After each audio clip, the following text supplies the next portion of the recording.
I always considered myself a man of simple pleasures. I found comfort in routine, in the predictability of my life. My name is Curtis, a name as unremarkable as the life I thought I was living. I'm 38, and I work in IT. Nothing glamorous, just a steady job that pays the bills. I've been married to Lily for 7 years now. 7 long years. We met when we were both in our late 20s, introduced by mutual friends at a rather forgettable gathering. We weren't a love at first sight kind of story. It was more of a slow burn. Two people who found themselves drifting together through the currents of life. Not out of passion, but perhaps out of convenience. Lily is a teacher. 4th grade. She has this quiet patience about her, the kind that makes her a natural with kids. She's got a warm smile, the type that makes others feel comfortable, but I always thought there was something behind it, something guarded. Lily has always been a bit of a mystery to me, even after all these years. She's beautiful, no doubt, with dark hair that falls just past her shoulders and green eyes that used to light up when she looked at me. Lately, though, those eyes have been distant, and that warmth I once felt has cooled. We live in a modest house in the suburbs. Nothing special, but it's ours. No kids. Lily never wanted them, and I didn't push the issue. Maybe I should have. Maybe it would have brought us closer, or maybe it would have just added more strain to something already fragile. Who knows? We have a cat, though, a lazy tabby named Max, who spends most of his days lounging in the sun or curled up on the sofa. Sometimes I think he's more content in this marriage than I am. Our life together was fine. We had our routines, our shared moments of silence over dinner, the occasional movie night, the rare weekend getaway. But there was always this underlying tension, like something was missing. We never fought much, not like some couples. In fact, we hardly talked about anything of real substance. Our conversations had become routine, just like everything else in our lives. But recently things had begun to shift. There were little signs, things I tried to ignore at first. Lily started coming home later from work, blaming it on parent-teacher conferences or after-school activities. She seemed distracted, her mind always elsewhere. When I asked her about it, she would brush it off, offering vague explanations that didn't quite add up. She spent more time on her phone, always quick to put it away when I walked into the room. And then there were the nights when she would head out with her friends, always with some excuse about needing a girls' night out, needing a break. I didn't mind at first. Everyone needs their space. But it started happening more frequently, and she always seemed so distant when she returned. I tried not to overthink it. I wasn't the paranoid type, never had been. But it was hard not to notice the way things had changed between us. The way she pulled away from my touch, the way she barely looked at me anymore. There was an emptiness in our home, a coldness that I couldn't quite shake. And then there were the dreams. I'd wake up in the middle of the night covered in sweat, my heart racing, and for a moment, I'd feel this overwhelming sense of dread, as if something terrible was about to happen. But then I'd roll over, see Lily sleeping peacefully beside me, and tell myself I was just being silly. But I wasn't. Something was wrong, and deep down I knew it. I just didn't want to face it. I didn't want to believe that the life I had built, the life I had convinced myself was good enough, was crumbling right before my eyes. So I buried my head in the sand, pretending that everything was okay, even as the ground beneath me began to shift. The party should have been a pleasant distraction. It was just a casual get-together at a colleague's place. Nothing fancy, just a few drinks and some light conversation. I didn't want to go, but Lily insisted. She said it would be good for us, that we needed to get out more. I agreed, if only to keep the peace. So we went, and for a while it was fine. We mingled, exchanged polite small talk with people I barely knew. But I couldn't shake this feeling of unease, this sense that something was off. And then it happened. I was standing by the kitchen nursing a beer when a young colleague of mine, Scott, I think his name was, came up to me. He was younger than me by at least a decade, full of that cocky energy that comes with youth. He had a smug smile on his face, the kind that made you want to punch it right off. "Hey, Curtis," he said, his voice dripping with arrogance. "How long have you and your wife been married freely?" I frowned, not understanding. What do you mean? He laughed, a sound that made my skin crawl. You know, open marriage and all that. I've heard about it, but I've never personally met anyone who lives like this. His words cut like a knife. There was laughter all around me, and I realized with a sinking feeling that they had been mocking me for some time. My face must have betrayed my shock because Scott just kept grinning, clearly enjoying my discomfort. Without answering, I quietly put my bottle on the table. I walked up to the counter and left, feeling a cold determination growing in me. The air outside was crisp, the night eerily silent. My mind was a whirlwind of thoughts, emotions, anger, confusion, betrayal. But more than anything, I felt this gnawing need to know the truth, to find out what the hell was going on. Because one thing was certain, my life was about to change forever. As I walked away from that party, the cold night air biting at my skin, my mind raced with questions I wasn't ready to answer. I felt like I was on the edge of a cliff, teetering between the world I knew and a dark abyss I'd never explored. The words of that smug bastard Scott echoed in my ears, twisting my stomach into knots. Open marriage. The thought was absurd, laughable even, but the laughter had died in my throat the moment those words left his mouth. The more I tried to dismiss them, the more they gnawed at me, burrowing into my brain like a parasite. I walked aimlessly, the streets deserted at this late hour. My footsteps echoed off the pavement, the sound almost taunting in the silence. I found myself replaying moments from the past few months, looking for signs I might have missed, clues that Lily had been hiding something from me. It wasn't until I was halfway home that I realized I hadn't even brought the car. I had stormed out without thinking, my only focus on escaping that nightmare. When I finally reached our house, it was dark, save for a single light on in the living room.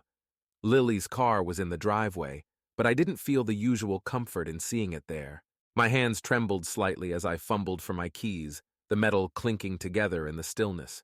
As I entered, Max, our tabby, greeted me with a disinterested yawn, padding off to find a more comfortable spot. The house felt different, colder, emptier, like something had seeped in while I was gone, something that didn't belong. I found Lily in the living room, curled up on the sofa with a book in her hands. She looked up as I entered, offering me a small, tired smile. "You're home early. Everything okay?" Her voice was soft, almost too soft, like she was trying to soothe a child who'd had a bad dream. I stared at her, trying to read her expression, to see if there was any guilt, any sign that she knew what I had just heard. But her face was a mask of calm, as if nothing was wrong. "Yeah," I replied, my voice sounding hollow even to my own ears. "Just wasn't feeling it." She nodded, setting her book aside. "I'm sorry I couldn't go with you tonight. I just wasn't in the mood for a party." "Yeah," I said again, feeling like a broken record. I sank into the armchair across from her, my mind still spinning. I wanted to ask her about what Scott had said, wanted to confront her, but I didn't know how to begin. How do you ask your wife if she's been cheating on you? If she's been living a double life right under your nose? The words felt like poison in my throat, too dangerous to let loose. Instead, I studied her, really studied her, in a way I hadn't in months, maybe years. She looked the same delicate features, same dark hair, same slender figure that had once made me weak in the knees. But there was something different in her eyes, something that unsettled me. They were distant, like she was there with me in the room but not really present. I'd seen that look before, but I couldn't place when it had started. "Lily," I began, hesitating, unsure if I should even continue. "Is everything okay between us?" She blinked, her expression momentarily startled, as if she hadn't expected the question. "What do you mean?" "I don't know, it's just, lately you seem different, distant." She frowned, tilting her head slightly as if considering my words. "I've just been stressed, Curtis. Work's been hectic and I guess I've been a bit out of it. But I'm okay, really." Her words were meant to reassure me, but they had the opposite effect. They felt rehearsed, too smooth, like she had practiced them before. I tried to smile, but it felt forced. If there's anything going on, anything you want to talk about, I'm here, Lily's expression softened, and she reached out to take my hand. Her touch was warm, familiar, but it didn't bring me the comfort it once did. I know, Curtis, and I appreciate it.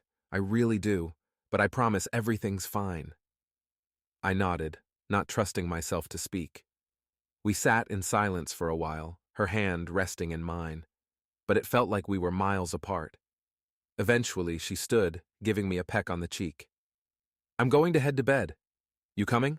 In a bit, I replied, watching as she walked up the stairs, her figure disappearing into the shadows. I sat there, staring at the empty space she had left behind, my thoughts dark and swirling. Everything about this night felt wrong.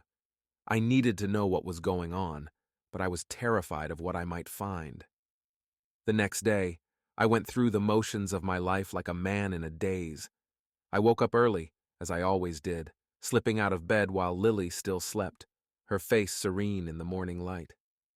The house was quiet, save for the hum of the refrigerator and the soft purring of Max as he followed me around, always waiting for his breakfast.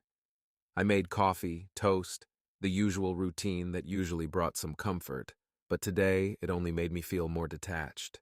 Lily came downstairs not long after, dressed for work in a simple blouse and skirt, her hair pulled back in a neat ponytail. She smiled at me, the same warm smile I had fallen in love with all those years ago. For a moment, I almost believed her, almost convinced myself that I was being paranoid, that everything was as it should be. But the memory of Scott's words lingered, festering in the back of my mind. She kissed me on the cheek as she grabbed her keys. I'll see you tonight? Yeah, I replied, watching as she walked out the door. The moment she was gone, the house felt eerily silent, like it was holding its breath. I finished my coffee, the bitter taste lingering on my tongue before heading to work myself. But my mind wasn't on my job that day. I spent the entire time thinking about Lily, about the distance between us, about what I might find if I dared to look closer. By the time I returned home, the anxiety had taken root deep in my gut. Lily wasn't home yet.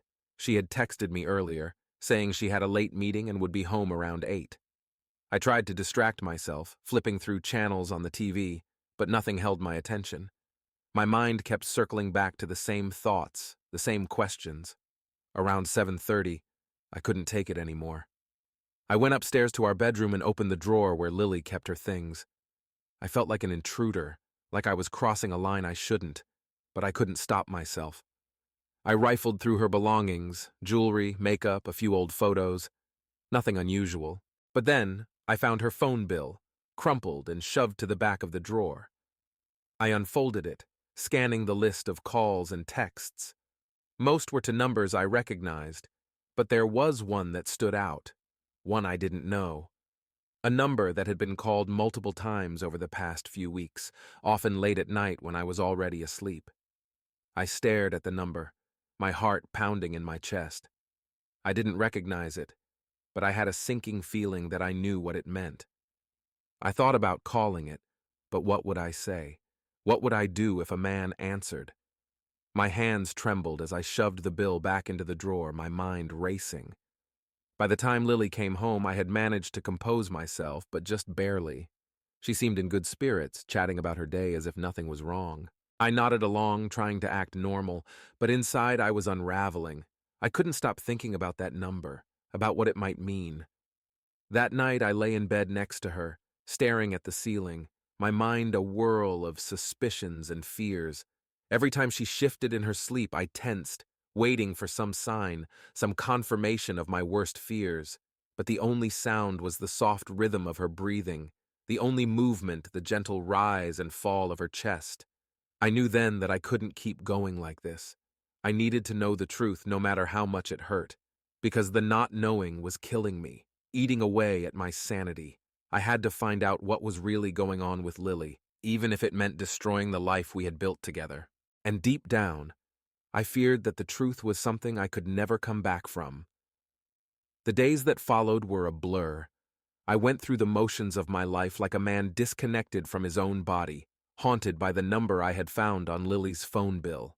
It was there, a ghost lingering in the background of my thoughts, taunting me every time I tried to focus on something else. The normalcy of my daily routine felt like a cruel joke, like I was playing a part in someone else's life, while the truth hovered just out of reach. Lily continued to act as if nothing had changed. She was the same affectionate, warm woman she had always been, greeting me with a kiss when she came home from work, asking about my day as we sat down to dinner. But every smile she offered, every kind word she spoke, felt like a dagger twisting deeper into my heart. The more she acted like everything was fine, the more I felt like I was losing my grip on reality. I found myself obsessing over that number, dialing it in my mind, wondering who would answer if I called. A man? Someone she knew from work? An old friend? Or was it someone she had met more recently? Each scenario I imagined was worse than the last, and yet I couldn't bring myself to find out. I was too afraid of what I might discover, too terrified that my worst suspicions would be confirmed. One night, after another evening spent staring blankly at the TV while Lily read in the other room, I made up my mind. I couldn't keep living like this. I had to know the truth. If Lily was hiding something from me, if she was betraying me, I needed to see it with my own eyes. The uncertainty was killing me, slowly eating away at whatever was left of my sanity. I waited until she was asleep. Lily always drifted off quickly, her breathing evening out into a soft, rhythmic pattern. I, on the other hand, lay awake for hours, my mind too restless to settle. When I was certain she was asleep, I slipped out of bed as quietly as I could. My heart pounded in my chest as I crept downstairs to the living room, the only sound the creak of the floorboards beneath my feet. I sat on the couch, staring at my phone, my fingers trembling as I scrolled through the contacts. I hesitated for what felt like an eternity, my thumb hovering over the keypad. The room felt suffocating, the walls closing in around me. Finally, I couldn't take it anymore. I typed the number into my phone and pressed call. The phone rang once, twice, and then a voice answered, low and familiar. Hello? My breath caught in my throat. It was a man's voice, deep and smooth, the kind that sent a chill down your spine. I didn't say anything, my mind blank with shock. The silence stretched on for what felt like minutes, though it was probably only seconds. Hello? The voice repeated, more insistent this time. I snapped the phone shut, my hands shaking uncontrollably.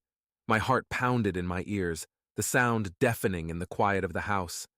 I stared at the dark screen of my phone, my mind racing.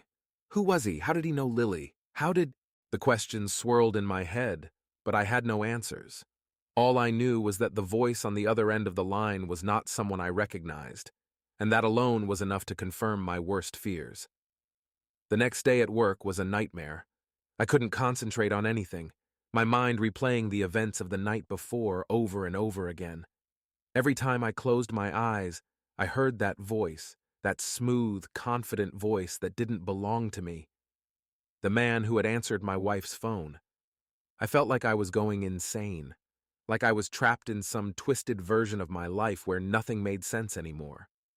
By the time I got home, I was exhausted, mentally and physically. I had spent the entire day running on adrenaline, fueled by anger and fear. I didn't even bother to turn on the lights when I walked through the door. I just collapsed onto the couch, burying my face in my hands. The house was quiet, too quiet, like it was holding its breath, waiting for something terrible to happen. Lily wasn't home yet. She had texted me earlier saying she was going out with some friends after work and would be home late. The thought of her out with her friends made my blood boil. I wanted to confront her, to demand answers, but I knew that I couldn't do it like this. I needed proof, something tangible, something I could throw in her face when she inevitably denied everything. I waited in the darkness, my mind a storm of thoughts and emotions. Hours passed, the silence in the house growing heavier with each passing minute. Finally, I heard the sound of the front door opening, followed by the soft click of heels on the hardwood floor. I didn't move, didn't say anything. I just waited, my body tense, my heart pounding. "Curtis!" Lily's voice called out softly from the hallway. "You're home?" I heard her footsteps as she made her way into the living room. She paused when she saw me sitting there in the dark, her expression surprised. "Why are you sitting in the dark?" I didn't answer. I just stared at her, my eyes searching her face for any sign of guilt, any hint that she knew what I had discovered. But she looked the same as always, calm, composed, beautiful. "Are you okay?" she asked, her voice laced with concern. I opened my mouth to speak, but the words wouldn't come.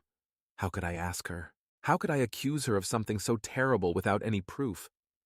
Instead, I just shook my head, unable to meet her gaze.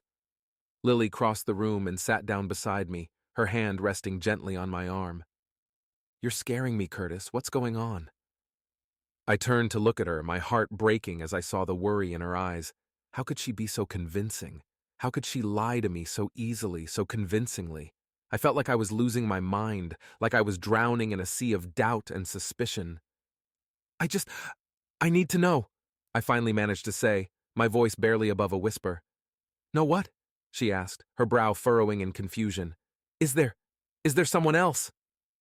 The words came out in a rush, my voice trembling with fear and anger. Lily's eyes widened in shock, her hand dropping from my arm. "Curtis, what are you talking about? Why would you even think that?" I swallowed hard, my throat dry as sandpaper. "I found a number on your phone bill, a number I don't recognize. And when I called it, a man answered." For a moment, Lily just stared at me, her face pale, her eyes wide with disbelief. Then, to my surprise, she started to laugh. It was a nervous, almost hysterical laugh, the kind that comes when you're caught off guard by something so absurd you don't know how else to react. "Oh my God, Curtis," she said, wiping away tears of laughter. "You're worried about that? I can't believe you, actually. I mean, really?" I didn't say anything, just watched as she tried to compose herself. Her laughter finally subsided, and she reached for my hand again, her touch gentle, almost apologetic. "Curtis, that's just Jason. He's a colleague from work. We've been working on this big project together, and we've had to make a lot of late-night calls. That's all it is, I swear." I stared at her, my mind reeling. Jason? A colleague? Was it really that simple? Could it really be just work?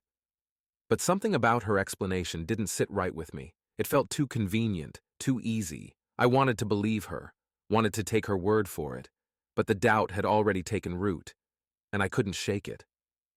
"Why didn't you tell me about him before?" I asked, my voice still tinged with suspicion. Lily sighed, her shoulders slumping as if she were tired. "I didn't think it was important. I mean, we work together, that's all it is. I didn't think you'd be so worried about something like this." Her words were reasonable, her tone sincere, but I still couldn't shake the feeling that something was off. Maybe it was the way she had laughed, or the way she had immediately gone on the defensive. Or maybe it was just my own paranoia, fueled by months of growing tension and suspicion. "I'm sorry," she said softly, squeezing my hand. "I should have told you. I didn't mean to make you worry. I love you, Curtis. You know that, right?" I nodded, my throat tight with emotion. "Yeah, I know." But did I? Did I really know anything anymore? My mind was a tangled mess of doubt and fear, and I didn't know what to believe. All I knew was that something had changed between us, something I couldn't put my finger on, and no matter how much I wanted to believe her, I couldn't shake the feeling that I was being played for a fool. Lily leaned in and kissed me, her lips warm and familiar, but the sensation felt hollow, like there was something missing. When she pulled away, she smiled, but it didn't reach her eyes. "Come on," she said, standing up and holding out her hand. "Let's go to bed that night." I lay in bed with Lily beside me, but sleep was impossible. My mind refused to settle, the events of the past few days replaying in a relentless loop.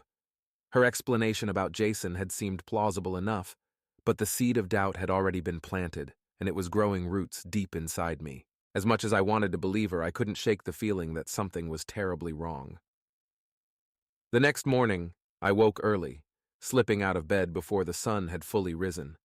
I moved quietly, not wanting to disturb Lily, who still slept peacefully, her face serene in the dim light. I made my way downstairs, Max rubbing against my legs as I entered the kitchen.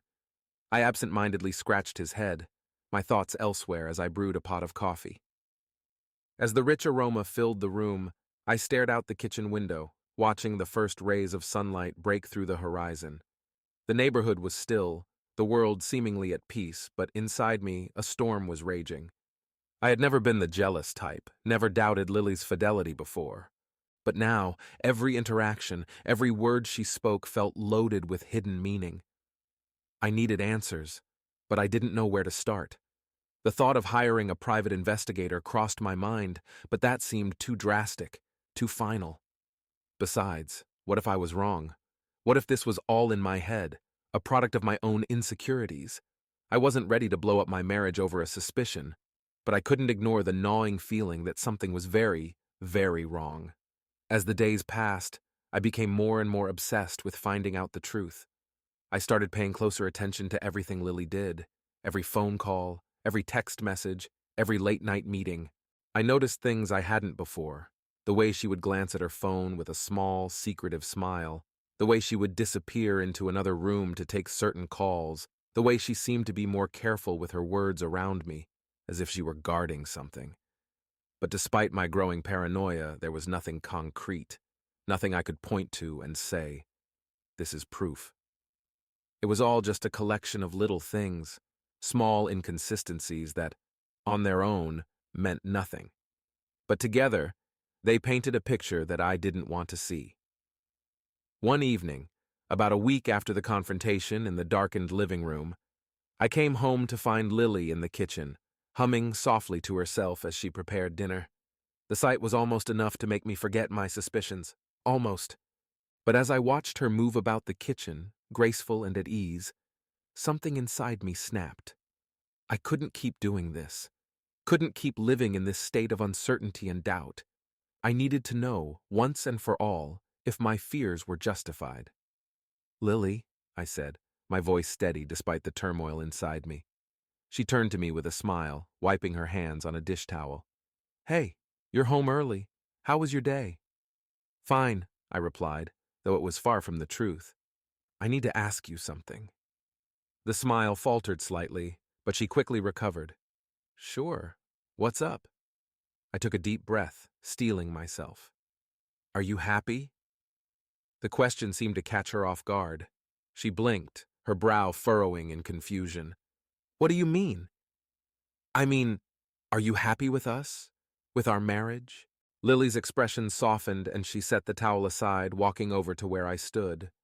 She reached up, cupping my face in her hands, her touch warm and familiar. "Curtis, of course I'm happy. Why would you even ask that?" I searched her eyes, looking for any sign that she was lying, but all I saw was concern and love. Or was that just what I wanted to see? My thoughts were so tangled that I didn't know what to believe anymore. "I don't know," I admitted, my voice barely above a whisper. "I just feel like something's changed. Like we're drifting apart and I don't know why." Lily's eyes glistened with unshed tears, and she pulled me into a tight embrace. "Oh, Curtis," she murmured against my chest. "I'm so sorry if I've made you feel that way. I never meant to. It's just, work has been so stressful lately, and I've been so wrapped up in everything that I haven't been as attentive as I should be. But I love you more than anything. You know that, right?" I wrapped my arms around her, holding her close, but the doubt still gnawed at me. I wanted to believe her, wanted to trust that everything was fine, but I couldn't shake the feeling that she was hiding something. And then, as I held her, I made a decision. I would give her the benefit of the doubt. I would trust her, but I would also find out the truth, whatever it took. The opportunity came sooner than I expected. A few days later, Lily mentioned that she had another late meeting. She was casual about it, almost offhand, as if it were just another part of her day. But to me, it felt like a test, a chance to see if my suspicions were real. I didn't let on that I was planning anything, just nodded and told her I'd see her when she got home. But as soon as she left, I grabbed my keys and followed her.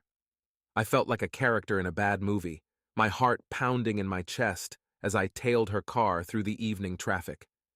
I kept a safe distance, far enough that she wouldn't notice, but close enough to see where she was going. I expected her to head towards her school or some other place she had mentioned in the past, but as we drove further and further from our neighborhood, unease settled into my bones. We weren't going anywhere near her work. Instead, she was heading towards the outskirts of town, to a part of the city that neither of us frequented. Finally, she turned into the parking lot of a small, nondescript building. The sign out front was faded and I couldn't make out what it said, but it didn't look like an office or a school. It was a motel, one of those cheap places where people go to disappear for a few hours. My stomach dropped as I watched her park and get out of the car, her movements quick and purposeful, like she had done this 100 times before. I stayed in my car, my hands gripping the steering wheel so tightly that my knuckles turned white. I watched as she walked to the front door of the motel, glanced around nervously, and then disappeared inside. Every instinct told me to get out, to follow her, to see what was happening behind those closed doors. But I couldn't move, couldn't breathe. I just sat there, paralyzed by the reality of what was unfolding before me. Minutes passed, or maybe it was hours. I wasn't sure. Time seemed to stretch and bend in that moment, the world outside my car blurring into a haze of disbelief and betrayal. My mind raced with thoughts of what she could be doing, who she was with, but I couldn't bring myself to face the truth. Not yet. Eventually, the door opened again and Lily stepped out, but she wasn't alone. A man followed her, tall and broad-shouldered, his face shadowed by the dim light. They exchanged a few words, too far away for me to hear, and then he reached out, pulling her into a kiss. It wasn't a brief, friendly peck on the cheek. It was a deep, intimate kiss, the kind that left no room for doubt about what they had been doing inside that motel. My world shattered in that moment. Everything I had been afraid of, everything I had tried to convince myself wasn't true, came crashing down around me. The truth was undeniable, laid out before me in stark, unforgiving clarity. Lily was cheating on me. She had been lying to me, deceiving me, while I sat at home blind to the reality of our marriage. I don't remember how I got home. The drive back was a blur, my mind numb, my heart shattered into a million pieces. When I finally pulled into the driveway, the house looked the same as always, warm, welcoming, the place we had built together. But it was all a lie, a facade hiding the truth of our broken marriage. Lily came home not long after, slipping through the front door with the same casual ease as always. She greeted me with a smile, kissed me on the cheek, and asked about my day. I stared at her, wondering how she could act so normal, so loving, after what she had just done. But I didn't confront her. I couldn't. I was too broken, too devastated to even think straight. I needed time to process what I had seen, to figure out what to do next. So I played along, pretended everything was fine, all the while feeling like I was standing on the edge of a cliff, with no idea how to stop myself from falling. That night, I lay awake beside her, my mind racing with thoughts of what had happened at that motel. Every time I closed my eyes, I saw them together, locked in that intimate embrace, their bodies intertwined in a way that should have been reserved for us alone. The betrayal cut deep, deeper than I ever thought possible, and I knew that nothing would ever be the same again. But I also knew that I couldn't let this go. I couldn't pretend that I couldn't pretend that I didn't know. I couldn't bury the truth and go on living as if everything was fine. That night, as I lay in bed beside Lily, the weight of her betrayal pressing down on me, I made a decision. I would confront her, but not yet. I needed to be sure, to gather more proof, to see just how deep the lies went. I needed to know the extent of her deception, to understand how long this had been going on and why she had turned to another man. The next morning, Lily acted as if nothing had happened. She kissed me goodbye as she left for work, her smile bright and carefree, the very picture of a loving wife. I watched her go, feeling a bitter mix of anger and sadness welling up inside me. How could she be so calm, so composed after what she had done? How could she look me in the eyes and pretend that everything was normal? The thought made my skin crawl. But I kept up the act. I pretended to be the same husband she had always known, attentive and caring, even as the storm inside me raged. I knew I couldn't confront her without more evidence, without fully understanding the scope of her betrayal. So I bided my time, waiting for the right moment, the right opportunity to dig deeper into the life she was hiding from me. A few days later, that opportunity came. Lily had another late meeting, or at least that's what she told me. This time, I didn't follow her. Instead, I decided to do some digging of my own. I went through her things while she was gone, searching for anything that might give me more insight into what she was doing, who she was seeing. It felt wrong, like I was violating her privacy, but I couldn't stop myself. I had to know the truth.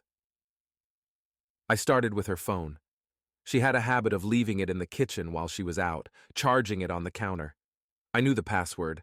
She had given it to me months ago, back when I trusted her implicitly. My hands shook as I unlocked the device, my heart pounding in my chest. The screen lit up, revealing a series of text messages, most of them from friends and colleagues. But one conversation caught my eye, a thread with a contact simply labeled J. I opened it, my breath hitching as I read the messages. They were mostly short, casual exchanges, but the tone was unmistakably intimate. They talked about meeting up, about missing each other, about how much fun they had the last time they were together. My stomach churned as I scrolled through the thread, each message a dagger to my heart. The last one was from just a few hours ago, confirming their plans to meet at the same motel I had followed her to before. I dropped the phone onto the counter, my hands trembling with rage. There it was, the proof I had been looking for, laid out before me in black and white. She was seeing him again, the man from the motel, the man she had kissed so passionately while I watched from the shadows. It wasn't just a one-time thing. It was an ongoing affair, something she had been keeping from me for God knows how long. I felt sick, like the ground had been ripped out from under me. My mind raced with 1,000 thoughts, each one more painful than the last. How could she do this to me, to us? We had built a life together, shared everything, and now it was all crumbling to pieces because of some man she had met on the side. The anger surged through me, hot and blinding, but underneath it all was a deep, aching sadness, a grief for the life we had once shared. I took a deep breath, trying to steady myself. I couldn't let the anger consume me, not yet. I needed to be smart, to think this through. I needed to confront her, to make her face the truth of what she had done. But more than that, I needed to understand why. Why had she turned to another man? What was she looking for that she couldn't find with me? The questions gnawed at me, demanding answers that I wasn't sure I wanted to hear. That night, when Lily returned home, I was sitting in the living room, the lights low, the house quiet. She walked in, her face lighting up when she saw me. "Hey, you're still up," she said, her voice warm and cheerful. "How was your evening?" I didn't answer right away, just watched her as she set her bag down and came over to sit beside me. She leaned in to kiss me, but I pulled back, my eyes locked on hers. The sudden movement caught her off guard and she frowned, her smile faltering. "Curtis? What's wrong?" I stared at her, the words lodged in my throat. Part of me wanted to scream, to demand she tell me the truth, to throw her phone at her and make her explain every single message I had read. But I held back, the cold weight of my plan anchoring me. I couldn't confront her outright, not yet. I needed her to think I was still in the dark, that I hadn't seen through her lies. "Nothing," I finally said, my voice tight. "Just tired, I guess." She studied me for a moment, her eyes searching my face for any sign that something was amiss. But then she smiled, reaching out to take my hand. "You should get some rest," she said softly. "You've been working so hard lately. I don't want you to burn out." I nodded, forcing a smile that felt more like a grimace. "Yeah, you're right. I think I'll head to bed." She squeezed my hand, her touch light and affectionate, and I had to resist the urge to pull away. "I'll be up in a bit," she said, her voice soothing. "I just need to finish up a few things." I stood, my movements stiff, and made my way to the bedroom. As I climbed the stairs, I felt her eyes on me, watching, waiting. But I didn't look back. I couldn't. I knew that if I did, I might lose the fragile hold I had on my emotions, and I couldn't afford that. Not now. I spent the next few days in a state of cold detachment, going through the motions of my life like an actor playing a role. I watched Lily closely, looking for any sign that she was growing suspicious, but she continued to act as if everything was normal. She laughed, she smiled, she touched me with the same warmth and affection as always. But now every touch felt like a betrayal, every smile a lie. I couldn't live like this forever. The anger, the pain, the sense of betrayal, it was all too much. I needed to confront her, to force her to face the truth of what she had done, but I also needed to be careful, to ensure that I had all the evidence I needed before I made my move. So I waited. I waited for the right moment, the right opportunity to catch her in the act. And when that moment came, I knew I would be ready. I would confront her with everything I had, and I would demand answers, demand the truth. There would be no more lies, no more deception. I would finally know what had driven her to betray me, to shatter the life we had built together. And then, once I had my answers, I would decide what to do next. I didn't know if I could forgive her, if I could ever trust her again, but one thing was certain: nothing would ever be the same between us. The trust that had once been the foundation of our marriage was gone, and I wasn't sure if it could ever be rebuilt. The next Friday evening, as Lily prepared to leave for another meeting, I made up my mind. I wouldn't let her walk out that door without confronting her. I needed to see the truth in her eyes, to hear it from her lips. I needed her to admit what she had done, to acknowledge the betrayal that had torn our marriage apart. "Lily," I said, as she grabbed her coat from the rack, my voice steady despite the turmoil inside me. She turned to me, her expression curious. "Yes?" I took a deep breath, my heart pounding in my chest. This was it, the moment I had been dreading and anticipating in equal measure. "We need to talk." Her brow furrowed slightly, but she nodded, hanging her coat back up. "Of course. What's on your mind?" I gestured to the couch, trying to keep my hands from trembling. "Sit down." She hesitated for a moment, her eyes searching mine, but then she complied, taking a seat on the edge of the couch. I sat down opposite her, the coffee table a chasm between us. The silence stretched on, thick and heavy, as I gathered my thoughts, trying to find the right words. "Curtis, you're scaring me," she said softly, her voice tinged with concern. "What's going on?" I looked her in the eyes, and for the first time in days, I allowed myself to feel the full weight of my emotions. The anger, the pain, the heartbreak. It was all there, bubbling to the surface. "I know," I said, my voice low and steady. Her eyes widened slightly, a flicker of something, fear, maybe, crossing her features. "Know what?" "I know about the other man," I said, the words tasting like ash in my mouth. "I know about Jason. I know about Jason, I know about the motel, I know everything, Lily." The words hung in the air between us, a jagged line drawn in the sand. For a moment, time seemed to freeze, the world narrowing down to the two of us sitting in that room, our lives on the brink of collapse. I watched her, waiting for her reaction, for the truth to finally reveal itself. But nothing could have prepared me for what happened next. Lily's face went pale, her eyes widening in shock. For a heartbeat, she looked like a deer caught in the headlights, paralyzed by fear. But then, as if a switch had been flipped, something shifted in her expression. The shock faded, replaced by something cold and calculating. She sat up straighter, her lips pressing into a thin line as she stared at me, her eyes dark and unreadable. "So you know," she said, her voice eerily calm. I nodded, feeling a surge of anger at her composure. "Yes, I know. How long has this been going on, Lily? How long have you been lying to me?"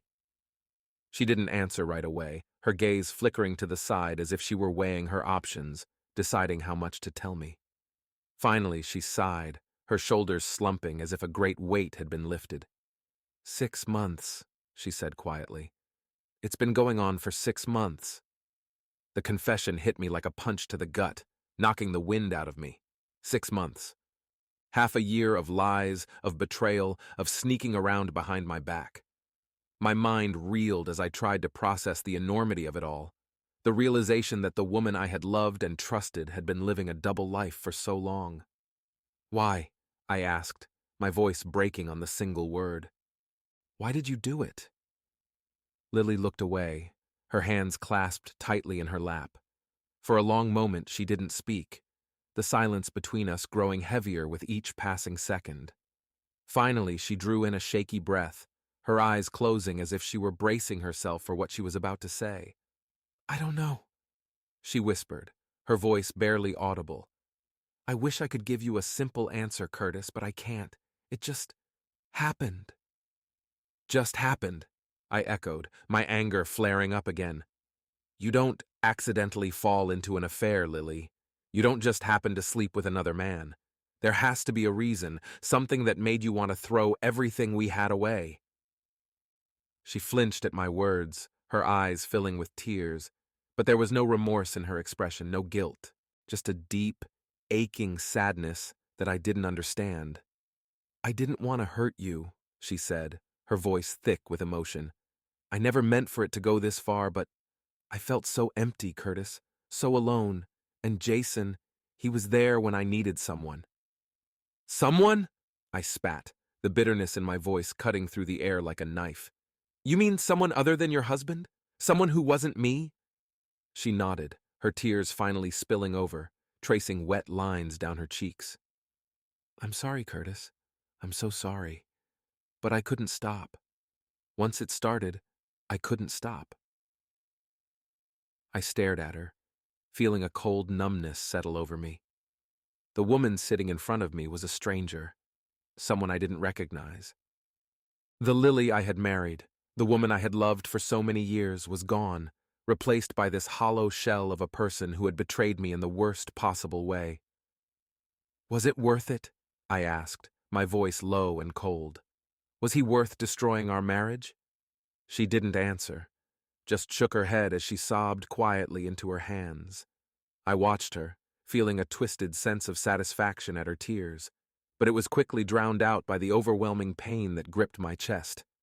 This was the woman I had promised to love, to cherish, to protect, and now I couldn't even look at her without feeling sick to my stomach. I stood up, unable to bear the sight of her any longer. I needed to get out of that room, to escape the suffocating weight of her betrayal.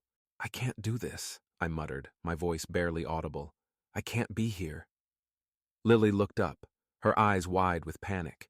Curtis, please. But I didn't wait to hear the rest.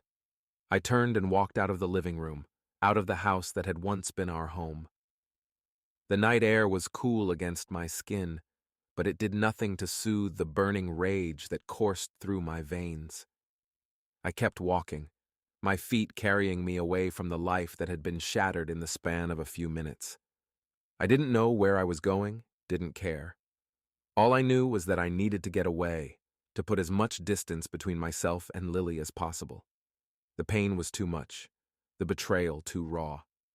I needed space to think, to breathe, to figure out what the hell I was going to do next. Eventually, I found myself at a small park a few blocks from our house. It was deserted at this hour, the playground empty, the swings swaying gently in the breeze. I sank down onto a bench, my hands shaking as I buried my face in them. The tears came then, hot and unrelenting, the grief finally breaking through the numbness that had settled over me. I had lost everything, the life I had built, the woman I had loved, the future I had envisioned. It was all gone, swept away in the tide of her betrayal. And now I was left adrift, lost in a sea of anger and sorrow with no idea how to find my way back to shore. I don't know how long I sat there letting the pain wash over me, but eventually the tears stopped, leaving me feeling hollow and exhausted. The anger was still there, simmering just below the surface, but it was tempered by a deep, soul-crushing sadness that weighed heavy on my chest.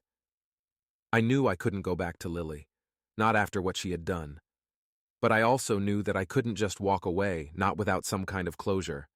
I needed to confront Jason, to see the man who had stolen my wife, to make him face the consequences of what he had done.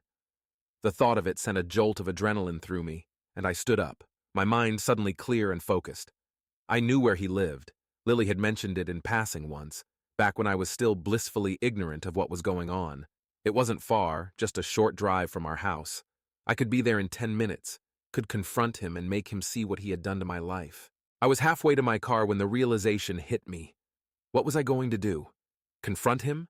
Demand answers? Fight him? The thought of violence sent a shiver of unease through me, but the anger in my chest burned hotter, pushing me forward. I needed to do this, needed to see him, to look him in the eyes and make him understand the pain he had caused. I got into my car, my hands trembling as I gripped the steering wheel. The streets were empty as I drove, the city asleep, unaware of the storm that was raging inside me. My thoughts were a blur, my emotions a tangled mess of anger, sorrow, and a desperate need for closure. When I arrived at Jason's apartment building, I parked a few blocks away, my heart pounding in my chest. The building was dark, only a few lights on in the windows. I stared at it, feeling the weight of what I was about to do settle over me. This was it. This was the moment I would finally confront the man who had taken everything from me. I got out of the car and walked towards the building, my footsteps echoing in the silence of the night. The front door was locked, but I managed to slip in behind someone who was leaving, my heart racing as I made my way up the stairs to Jason's apartment. When I reached his door, I hesitated, my hand hovering over the doorknob. I could hear movement inside, the faint sound of music playing, the low murmur of voices. My mind raced with 1,000 possibilities, each one more painful than the last. But I knew I couldn't back down now. I had come this far, and I needed to see it through. I raised my hand and knocked. The sound echoed in the hallway, loud and sharp. For a moment there was silence, and then I heard footsteps approaching the door. My heart pounded in my chest, the anger surging to the surface as the door slowly creaked open. Jason stood there, his expression one of surprise, then confusion. He was younger than me, maybe by 5 or 6 years, with a rugged handsomeness that made my stomach turn. This was the man who had taken my wife, who had destroyed my life. "Curtis?" he said, his voice filled with uncertainty. "What are you doing here?" I didn't answer right away, just stared at him, my fists clenched at my sides. I could feel the anger boiling over, the need to hit him, to make him pay for what he had done. But I forced myself to stay calm, to keep control. "You're Jason," I said, my voice low and cold. He frowned, his confusion deep.